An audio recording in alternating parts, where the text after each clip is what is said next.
It worked! My time machine worked! I am a Stegosaurus!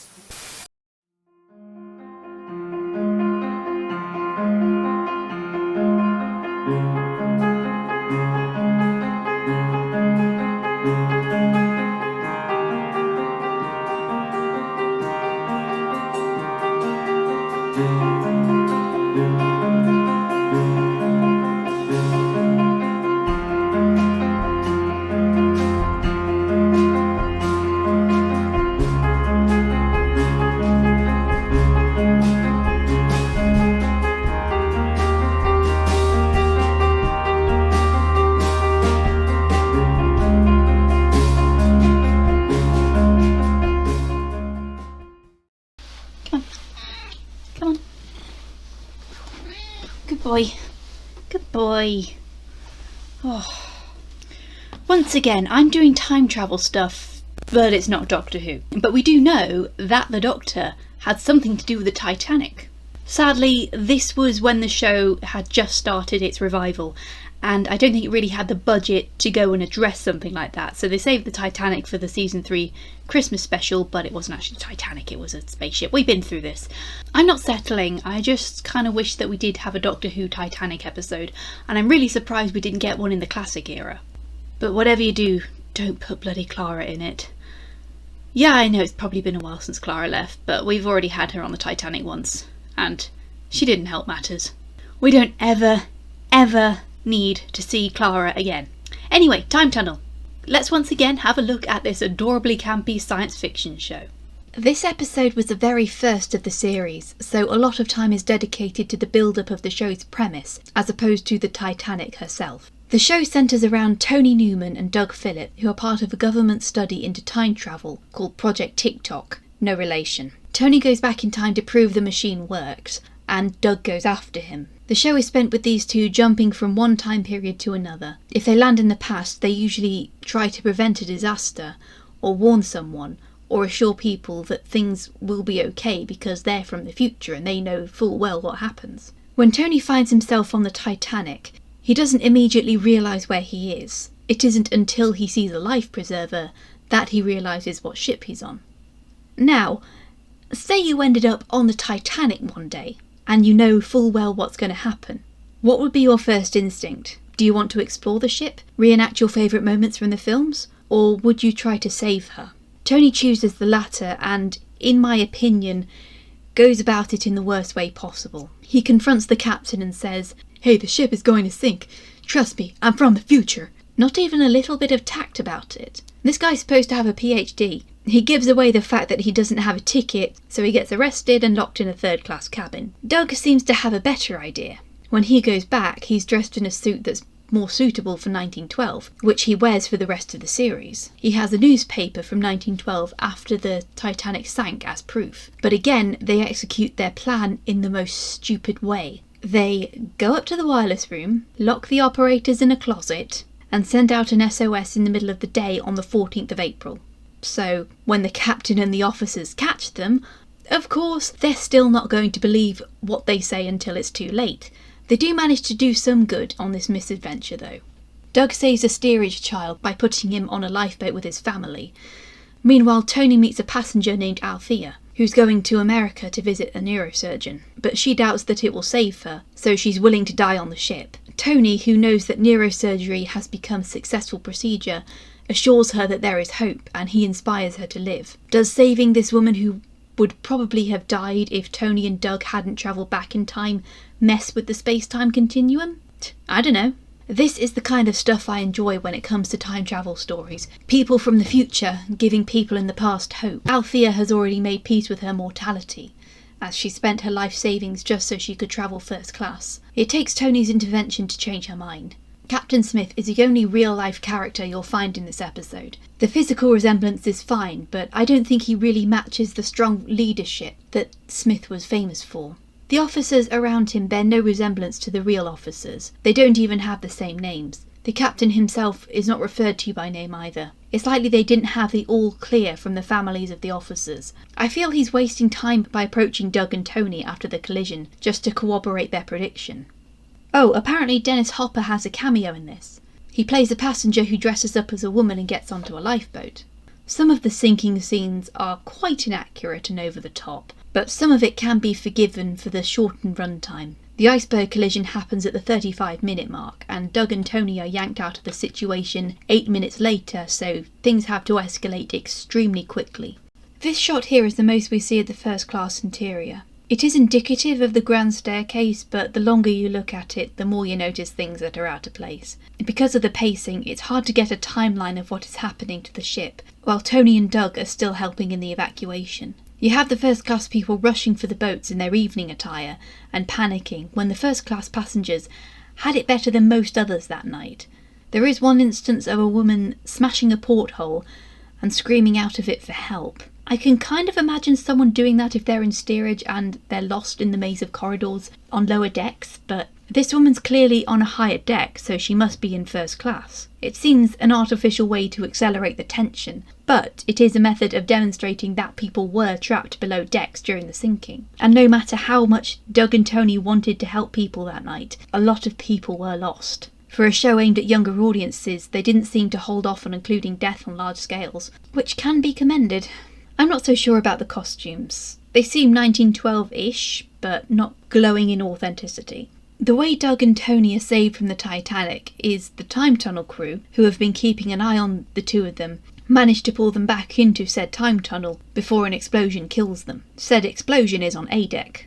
If I were writing a remake of this series, and it was up to me to place them in a precarious position before they got yanked out of the time period, I'd probably put them where the break is. So just as the ship is about to break in half, that's when they're yanked out of the time period. Honestly, in a hypothetical remake/reboot, I could have so much potential with putting these two on the Titanic, knowing what we know now. And you just know that James Cameron would be an executive producer for that episode. Especially because these days we have higher production values for science fiction series. Overall, it is interesting to see a version of the Titanic with characters in the present trying to make sense of it, especially in a time before the Cameron film, which made the Titanic a mainstay in popular culture. The fact that several people are crowded around the computer, unable to remember the facts about the Titanic off the top of their heads, is kind of funny because you just know even if this was made as early as 1997, it would look something like this. Gentlemen, that's the Titanic. Picture of the Titanic. No, not a picture. It is the Titanic. And Tony must be on board. When did the Titanic go down? I know! And yet, I can't help but think there has to be a better way of trying to save the Titanic than just sauntering up to the captain and telling him the ship is going to sink. If you're on the Titanic, and the Titanic's already at sea, your best bet is to try and convince Thomas Andrews that something's wrong with the ship, and get him to stall the ship for a couple of hours, which would allow the iceberg to pass by its original collision point with the ship. But that said, it doesn't guarantee there won't be other icebergs that'll spell the doom of the ship sooner, because remember there was still the cold water mirage. Your only other option is to put yourself on another ship that is close to the Titanic, but not as close as the Californian was. That way, when it gets to the early evening, send a wireless to the Titanic saying there is pack ice ahead, and insist that ships should stop for the night. And hopefully this might convince them. It might slow them down, but the White Star Line wasn't prioritising speed, and the Titanic was already making good time from the last few days of the voyage, so waiting a few hours for the sun to come up would probably be better for them. However, Doug and Tony don't even consider the price that would be paid if they saved the Titanic. Remember, the maritime safety regulations changed dramatically because of the sinking. Had the Titanic survived, she would have been just another ship of little significance. Then, come World War I, a German U-boat sees a commercial vessel travelling across the Atlantic and decides to strike it. The lack of lifeboats and organisation, all the things that spell doom for the Titanic, would be attributed to another vessel, but possibly on a much grander scale. Plus, let's not forget that there would be at least 50,000 people alive by the 21st century who weren't supposed to be, and a Sister of Fate would be going around and killing them one by one, threatening the lives of the Winchesters. Being the first episode, there wasn't much debate on changing huge turning points in history. It's addressed a little later on in the Pearl Harbor episode, which I already discussed when I did my Pearl Harbor video. Right there, baby. Alan came to join me because I was feeling a bit crap. Instead, this episode explores what would happen if someone took a risk and ended up on the most famous ship in history before it sank. If you're in that situation, what would you do? In Doug and Tony's case, fail upwards. If there comes a time when I do another rankings list and Time Tunnel is involved with it somehow, I will watch that episode, of course. Although I don't think I'd miss much context if, when I do so, that episode happens to be in the middle of season 2, because this show has such a formulaic narrative. Where Doug and Tony appear in a time period, shenanigans happen, they nearly die, but they're taken out again just in time and they move on to the next time period. I think this is why the show didn't have much of an impact on me as Doctor Who did. Probably because I'm just so used to shows with long-running narratives now. Doctor Who sort of had it both ways, where they had, in the classic era especially, they would have stories that could be told and finished, but there were other parts that carried on in continuity, like the companion, the Doctor's actor, or other elements like Unit and the Brigadier. And of course you'd have bad guys come back, like the Master and Davros. With the Time Tunnel, it sadly missed out on reaching its full potential because the series was cancelled after 2 seasons, and it didn't resolve Doug and Tony getting home. It reminds me of the original She-Ra, because in those stories they were 10-minute episodes that could be easily done and dusted, move on to the next adventure, and continue the story of Adora and the rebels fighting the Horde. But there was never any resolution, and it's kind of hard to watch that show when you realise they're never going to free Etheria, when that's the main goal of the series. She-Ra, like Time Tunnel, was cancelled. She-Ra had about 65 episodes and then poof, it's gone. That's probably why the remake is a lot better. I do understand TV was different back then, because it wasn't as easy to catch up on your favourite shows if you missed an episode. You'd have to wait for reruns. So if there was a long-running narrative, you'd miss a whole bunch of context. Whereas today we have streaming services and catch-up TV, so we don't miss anything. I do remember being absolutely relieved when BBC iPlayer became a thing. This show is technically owned by Disney now, so I'm thinking maybe it could do with a reboot or a remake. We could start from where we left off with Doug and Tony at the end of season 2, or it could go off and do its own thing. It could reasonably work for about 3 seasons. Helen. It could reasonably work for about 3 seasons if you have an end goal in mind, rather than a show that is going to go on and on and on until Thou Sayest Welcome and never resolves anything. Oh, and my dream cast for a modern day Tony and Doug would be Taron Egerton as Tony and Adam Driver as Doug.